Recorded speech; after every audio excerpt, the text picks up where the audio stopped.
Hello students, welcome to Sagar classes. Sagar classes में आपका स्वागत है।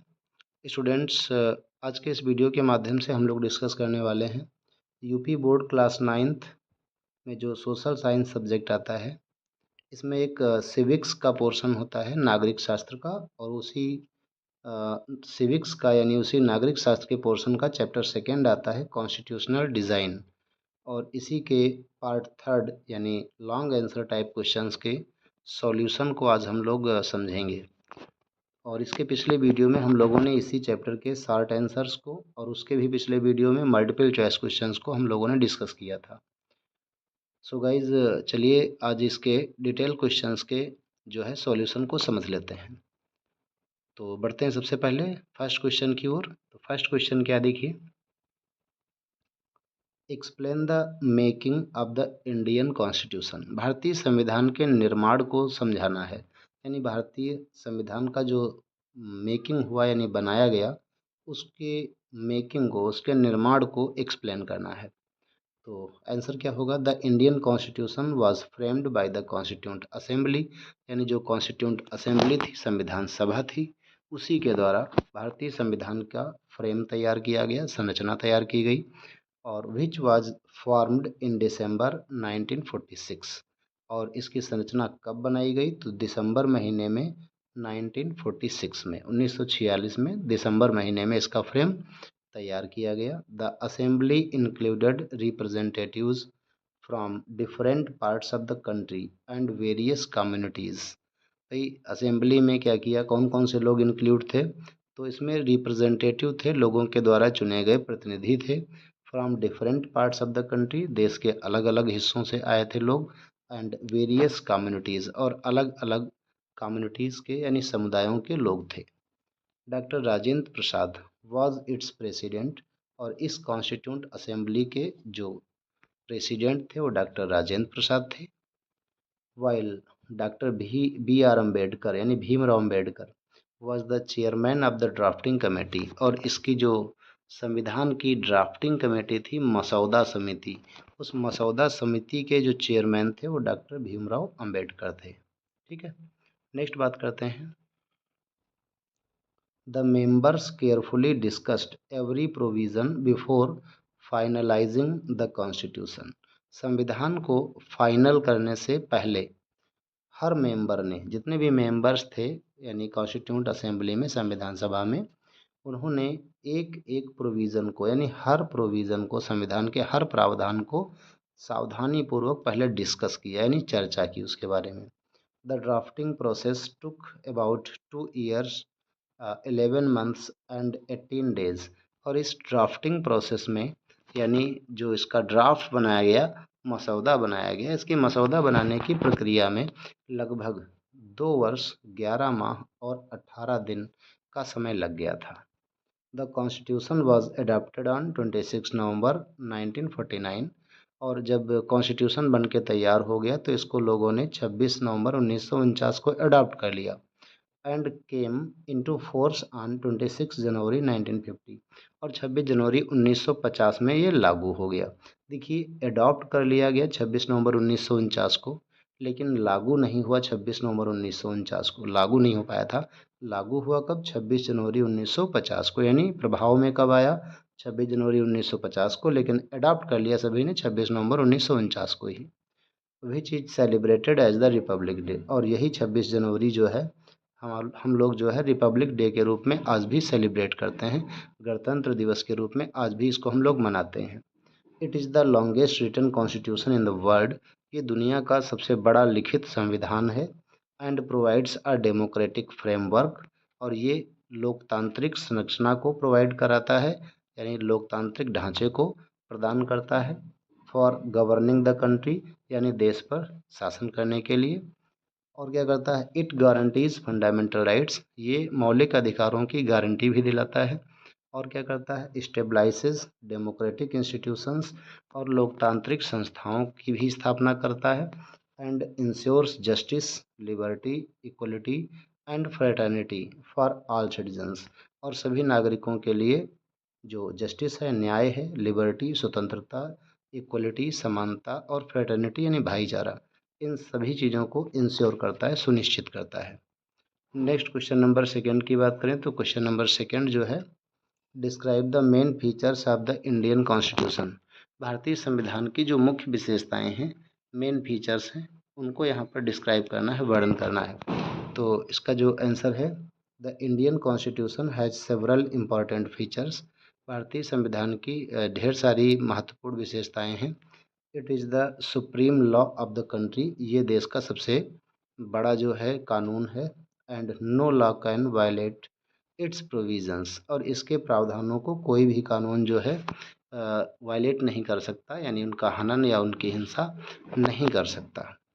India is a sovereign socialist secular and democratic Republic. Bharat जो है एक संप्रभुता संपन्न, समाजवादी, पंथ निरपेक्ष और लोकतांत्रिक गणराज्य है। ठीक है। The constitution guarantees 6 fundamental rights. हमारे संविधान ने 6 यानी 6 मौलिक अधिकार, फंडामेंटल राइट्स प्रदान किए हैं। And provides directive principles of state policy and fundamental duties. और इसने नीति निर्देशक तत्वों को, यानी राज्य के जो नीति निर्देशक तत्व हैं उनको प्रदान किया है, और फंडामेंटल ड्यूटीज़ यानी मौलिक कर्तव्यों को भी प्रदान किया है। It stabilises a parliamentary system of government. इसने देश में संसदीय सरकार की व्यवस्था को स्थापित किया है। एंड एन इंडिपेंडेंट जुडिशरी, और एक स्वतंत्र न्यायपालिका का भी की भी स्थापना की है। It also provides a federal system. इसने एक संघीय व्यवस्था को भी प्रदान किया है। विद पावर्स डिवाइडेड, जिसमें पावर को डिवाइड किया जाता है, पावर को बांटा जाता है। Between the union and the states, किसके किसके बीच पावर को बांटा जाता है, तो यूनियन के बीच और स्टेट के बीच, यानी सेंट्रल गवर्नमेंट और स्टेट गवर्नमेंट, यानी केंद्र सरकार और राज्य सरकार के बीच पावर्स को डिस्ट्रीब्यूट किया जाता है। और इसने क्या किया है, तो इसने यूनिवर्सल एडल्ट फ्रेंचाइजी को प्रोवाइड किया है। और यूनिवर्सल एडल्ट फ्रेंचाइजी क्या करती है, gives every citizen aged 18 years और above the right to vote. Universal adult franchise क्या करती है, 18 वर्ष या इससे ऊपर की आयु के जो भी लोग हैं उन सभी को वोट डालने का अधिकार दे दिया है।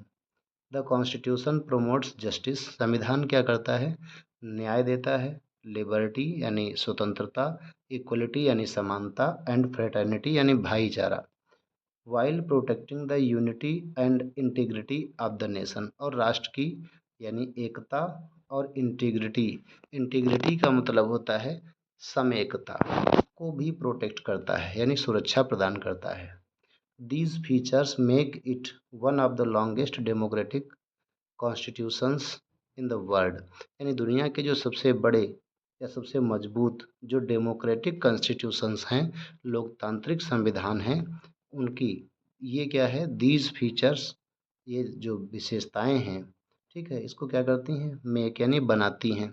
क्या बनाती हैं, one of the longest democratic constitutions in the world, दुनिया की सबसे बड़ी लोकतांत्रिक संविधान में से एक इसको बनाता है। कौन सी चीज़ें, ये सारी विशेषताएं। नेक्स्ट क्वेश्चन नंबर थर्ड की बात करते हैं। तो थर्ड क्वेश्चन है, explain the significance of the preamble of Indian constitution. भारतीय संविधान की जो प्रस्तावना है, प्रियम्बल है, उसके महत्व को, सिग्निफिकेंस को समझाना है। तो देखिए क्या है, the preamble is the introduction to the constitution. Preamble क्या है, भारतीय संविधान जो है संविधान का इंट्रोडक्शन है, उसकी जो है पहचान है। एंड रिफ्लेक्ट्स इट्स फिलॉसफी, और इसके फिलॉसफी को भी, इसके दर्शन को भी ये रिफ्लेक्ट करता है, दर्शाता है, यानी प्रदर्शित करता है। कौन, प्रियम्बल। ठीक है। It Begins with the words, ये जो हमारा प्रियम्बल है ये कुछ शब्दों के साथ ही, प्रस्तावना जो है कुछ शब्दों के साथ शुरू होती है। और वो शब्द क्या हैं, तो वो शब्द हैं, we the people of India, हम भारत के लोग। ठीक है। यहाँ से हमारा जो प्रियम्बल है वो स्टार्ट होता है we the people of India से, showing that the constitution derives its authority from the people. और ये इस चीज़ को दर्शाता है कि जो हमारा संविधान है ये क्या करता है, derives its authority from the people. ये अपने अधिकारों को कहाँ से प्राप्त कर रहा है, लोगों से, यानी जनता से। It declares India to be sovereign socialist secular democratic republic. ये किस चीज़ को डिक्लेयर करता है कि भारत एक सॉवरेन है, संप्रभुता संपन्न देश है, सोशलिस्ट समाजवादी, सेकुलर पंथनिरपेक्ष और डेमोक्रेटिक रिपब्लिक लोकतांत्रिक गणराज्य देश है। ठीक है। द प्रियम्बल प्रोमिसेस जस्टिस, यानी जो प्रियम्बल है, प्रस्तावना है, ये प्रॉमिस करती है, यानी वादा करती है किस चीज़ का, जस्टिस का, यानी सभी को न्याय मिलेगा। इन सोशल, सोशल मतलब समाज में और economic and political life, liberty of thought and expression, equality of status and opportunity and fraternity among all citizens. देखिए कौन कौन सी चीज़ों में, तो देखो एक क्या है, justice in social, economic and political life, जो हमारा सामाजिक जीवन है, आर्थिक जीवन है और राजनीतिक जीवन है, इसमें सभी को जस्टिस मिलेगा, न्याय मिलेगा। और लिबर्टी ऑफ थॉट, हमको विचार करने की स्वतंत्रता है, यानी सोचने की और अपने थॉट को एक्सप्रेस करने की, है ना, जो हमने सोचा है, जो हमने विचार किया है, उस विचार को एक्सप्रेस करना यानी प्रकट करने की हमको जो है स्वतंत्रता मिलती है। Equality of status and opportunity, हमारे स्टेटस को, यानी जो हमारा स्टेटस है उस स्टेटस की इक्वलिटी को, एंड अपॉर्चुनिटी को, उसकी यानी जो अवसर हैं, ठीक है, उन अवसरों को, and the fraternity among all citizens, और सभी नागरिकों के बीच जो फ्रेटर्निटी है, भाईचारा है, उसको, ठीक है, सुनिश्चित करता है। कौन, प्रियम्बल, प्रियम्बल मीन्स प्रस्तावना। इट गाइड्स द गवर्नमेंट, ये सरकार को पथ प्रदर्शन कराती है, मार्ग दर्शाती है। वाइल मेकिंग लॉज, जब यानी मेकिंग लॉज, कानून बनाते समय। एंड हेल्प्स कोर्ट्स, और ये जो कोर्ट्स हैं, न्यायालय हैं, उनकी भी मदद करती है। इंटरप्रेट्स द कॉन्स्टिट्यूशन, संविधान को बनाते समय। ठीक है। It also reminds citizens of the ideals and values, ये हमारे नागरिकों को रिमाइंड करती है, यानी याद दिलाती है किस चीज़ की, उन आइडियल्स की, उन आदर्शों की, एंड उन वैल्यूज़ यानी उन महत्वों की, that should guide national life, जो हमारे राष्ट्रीय जीवन को पथ प्रदर्शित करते हैं, यानी हमारे राष्ट्रीय नेशनल लाइफ में हमको पथ प्रदर्शन कराते हैं, यानी रास्ता बताते हैं। Thus the preamble acts as the guiding spirit of the constitution, और इस प्रकार से जो हमारी प्रस्तावना है, प्रियम्बल है, ये काम करती है किसका, गाइडिंग स्पिरिट, यानी मार्गदर्शन कराने वाली स्पिरिट, स्पिरिट यानी आत्मा, किसकी, कॉन्स्टिट्यूशन की, यानी संविधान की। इसीलिए इस प्रियम्बल को, यानी प्रस्तावना को, हमारे भारतीय संविधान की आत्मा कहा गया है। नेक्स्ट क्वेश्चन नंबर 4 की बात करते हैं, तो फोर्थ क्वेश्चन है, explain the importance of fundamental rights. Fundamental rights जो हैं, मौलिक अधिकार हैं, मौलिक अधिकारों के महत्व को समझाना है। तो आंसर है, fundamental rights are essential for protecting freedom and dignity of every citizen. Fundamental rights क्या हैं, मौलिक अधिकार क्या हैं, तो ये लोगों के जो फ्रीडम है, आज़ादी है, उसको प्रोटेक्ट करने के लिए आवश्यक है। और डिग्निटी ऑफ एवरी सिटीजन, हर नागरिक की मान प्रतिष्ठा को बनाए रखने में जो है उनको मदद करते हैं। कौन, fundamental rights. They guarantee equality before law, freedom of speech and expression, freedom of religion, cultural and educational rights, protection against exploitation and the right to constitutional remedies, की जो फंडामेंटल राइट्स हैं, ये गारंटी देते हैं किसकी, equality before law, कि कानून के समक्ष सभी लोग समान हैं। Freedom of speech and expression, यानी बोलने और अपनी बातों को या अपनी भावनाओं को एक्सप्रेस करने की स्वतंत्रता। एंड फ्रीडम ऑफ रिलीजन, धर्म की स्वतंत्रता। कल्चरल यानी सांस्कृतिक स्वतंत्रता। एंड एजुकेशनल राइट्स, यानी जो हमारे शैक्षिक अधिकार हैं उनकी स्वतंत्रता। और प्रोटेक्शन अगेंस्ट एक्सप्लॉयटेशन, जो हमारे संग में धोखाधड़ी होती है उसके खिलाफ हमको प्रोटेक्शन देने की जो है, जो गारंटी देता है, कौन, fundamental rights. And right to constitutional remedies, और कौन सा अधिकार देता है, संवैधानिक उपचार का जो है अधिकार दिलाता है, कौन, फंडामेंटल राइट्स। नेक्स्ट क्या है, दीज राइट्स, ये अधिकार prevent discrimination based on religion, caste, gender and place of birth. ये जो अधिकार हैं ये प्रिवेंट करते हैं, रोकते हैं किस चीज़ को, भेदभाव को, डिस्क्रिमिनेशन को, जो बेस्ड ऑन रिलीजन, जो धर्म के आधार पे है, कास्ट यानी जाति के आधार पे, जेंडर यानी जो लिंग के आधार पे है, और प्लेस ऑफ बर्थ यानी जन्म के स्थान के आधार पे जो भेदभाव है उस भेदभाव को रोकने में मदद करते हैं। Citizens can approach the courts, यानी जो नागरिक हैं वे कोर्ट तक जा सकते हैं, न्यायालय तक जा सकते हैं, पहुंच सकते हैं। If any of their fundamental rights are violated, यदि उनका कोई भी मौलिक अधिकार का हनन होता है।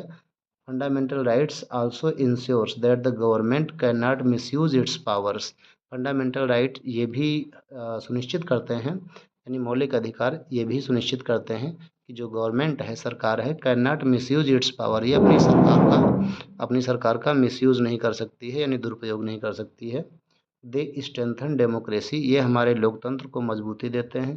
प्रमोट सोशल जस्टिस, हमारे सामाजिक न्याय को बढ़ावा देते हैं। And create equal opportunities for all citizens, और सभी नागरिकों के लिए इक्वल अपॉर्चुनिटी का मौका देते हैं, समान जो है अवसर का मौका देते हैं। Therefore they are considered the backbone of the Indian democratic system, और इसीलिए ये भारतीय लोकतांत्रिक प्रणाली का जो है बैकबोन कहे जाते हैं, यानी रीढ़ की हड्डी कहे जाते हैं। कौन? मौलिक अधिकार। Next and last question, fifth number, last question क्या है? Why is Indian constitution called a living document, भारतीय संविधान को लिविंग डॉक्यूमेंट क्यों कहा जाता है, यानी सजीव दस्तावेज क्यों कहा जाता है? तो इसका आंसर है the Indian constitution is called living document, भारतीय संविधान को सजीव दस्तावेज कहा जाता है क्योंकि it can be amended according to the changing needs of society and the nation, यानी राष्ट्र की और समाज की बदलती हुई आवश्यकताओं के साथ या बदलती हुई आवश्यकताओं के अनुसार इसको अमेंड किया जा सकता है, यानी इसको परिवर्तित किया जा सकता है, इसमें सुधार लाया जा सकता है। While it's basic principles remains unchanged, जबकि इसके जो बेसिक प्रिंसिपल्स हैं यानी मौलिक सिद्धांत हैं वो हमेशा अनचेंज्ड रहते हैं, हमेशा अपरिवर्तित रहेंगे, उनको कोई बदल नहीं सकता। Parliament can modify certain provisions, हमारा जो पार्लियामेंट है, संसद है, वो कुछ प्रावधानों को मॉडिफाई कर सकता है थ्रू द कॉन्स्टिट्यूशनल अमेंडमेंट्स, यानी संवैधानिक संशोधन के द्वारा। This flexibility allows the constitution to respond to social, political, economic and technological change, और यही जो फ्लेक्सिबिलिटी है यानी लचीलापन है, ये अलाउ करती है, अनुमति देती है संविधान को टू रिस्पॉन्ड टू सोशल, यानी रिस्पॉन्ड का मतलब होता है उत्तर देना, किस चीज़ के लिए? Social, political, economic and technological change, यानी ये सारे परिवर्तन करने के लिए लोगों को किसको अलाउ करती है? ये अलाउ करती है कॉन्स्टिट्यूशन को, ठीक है। एट द सेम टाइम, ठीक उसी समय, the amendment process is carefully designed to protect the basic structure, जो अमेंडमेंट होते हैं या अमेंडमेंट की जो प्रोसेस होती है, संशोधन की जो प्रक्रिया होती है, वो केयरफुली डिज़ाइन की जाती है, बड़े ध्यानपूर्वक इसकी संरचना की जाती है। और किस लिए? To protect the basic structure, किसका? जो हमारे संविधान का बेसिक स्ट्रक्चर है, यानी इसकी जो मौलिक संरचना है, उसको बड़े ध्यानपूर्वक जो है डिज़ाइन किया जाता है। This balance between flexibility and stability has helped the constitution remain relevant and for many decades, कि यही जो फ्लेक्सिबिलिटी है ना, दिस बैलेंस, ये जो संतुलन बना रहे बिटवीन किसके बीच? फ्लेक्सिबिलिटी और स्टेबिलिटी, यानी जो लचीलापन है और जो स्थिरता है, इसने क्या किया? हैज़ हेल्प द कॉन्स्टिट्यूशन, इसने संविधान की मदद की है। Remain relevant for many decades, कई दशकों तक इसको बनाए रखने के लिए। नेक्स्ट, एज अ रिजल्ट, परिणाम स्वरूप, it continues to safeguard, इसने क्या किया है? ये कंटिन्यू करती है, जारी रखती है किसकी सेफ गार्ड? तो डेमोक्रेसी की सेफ गार्ड, यानी लोकतंत्र की सुरक्षा को जारी रखती है। और प्रोटेक्ट सिटीजन राइट्स, नागरिकों के अधिकारों को प्रोटेक्ट करती है। And support the progress and development of India, Bharat के विकास को और उसकी उन्नति को क्या करती है? सपोर्ट करती है, ठीक है स्टूडेंट्स। तो ये हमारा डिटेल क्वेश्चंस थे, और यहीं से हमारे इस चैप्टर का सॉल्यूशन जो है वो कंप्लीट हो जाता है। और नेक्स्ट वीडियो में हम लोग इकोनॉमिक्स की ओर बढ़ेंगे। सो गाइज़, अगर वीडियो पसंद आया हो तो वीडियो को लाइक करें, चैनल पे पहली बार विजिट कर रहे हैं तो चैनल को सब्सक्राइब जरूर कर लीजिए। Okay students, thank you, thanks for watching this video.